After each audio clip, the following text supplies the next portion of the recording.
ফ্রান্সের বিপক্ষে স্পেনকে স্তব্ধি দিচ্ছে যে পরিসংখ্যান। এই দুই দলের মধ্যে সবচেয়ে সাম্প্রতিক ম্যাচটি হয়েছিল 2025 সালের উইফা নেশনস লিগের সেমিফাইনালের লুইস দে লা ফুয়েন্তের দল 5-4 গোলের ব্যবধানে জয় ফিরেছিল। তাছাড়া এর আগের বছর ইউরোপীয় চ্যাম্পিয়নশিপের সেমিফাইনালের স্প্যানিশ দল ফরাসিদের পরাজিত করেছিল। শেষ পর্যন্ত সেই টুর্নামেন্ট স্পেনের চ্যাম্পিয়ন হয়েছিল। সামুদ্রিক রেকর্ডে স্পেন এগিয়ে রয়েছে। প্রীতি ও অফিসিয়াল ম্যাচ মিলিয়ে তাদের 18 জয়ের বিপরীতে ফরাসির জিতেছে 13 ম্যাচ, 7টি ড্র হয়েছে। অবশ্যই অফিসিয়াল ম্যাচ মিলিয়ে ফ্রান্সের 6 জয়ের বিপরীতে স্পেনের জয় 4টি।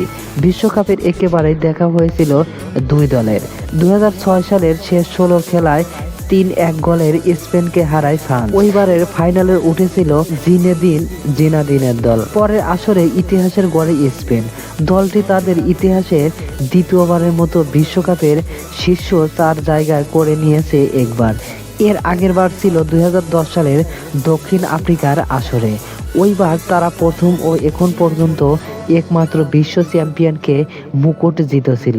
ইউরোপীয়দের দুই জায়ান্টের ব্ল্যাকবাস্টার সেমিফাইনালের ম্যাচটি হবে আগামী 15 জুলাই বাংলাদেশ সময় বুধবার রাত 1টায় মুখোমুখি হবে দুই দল।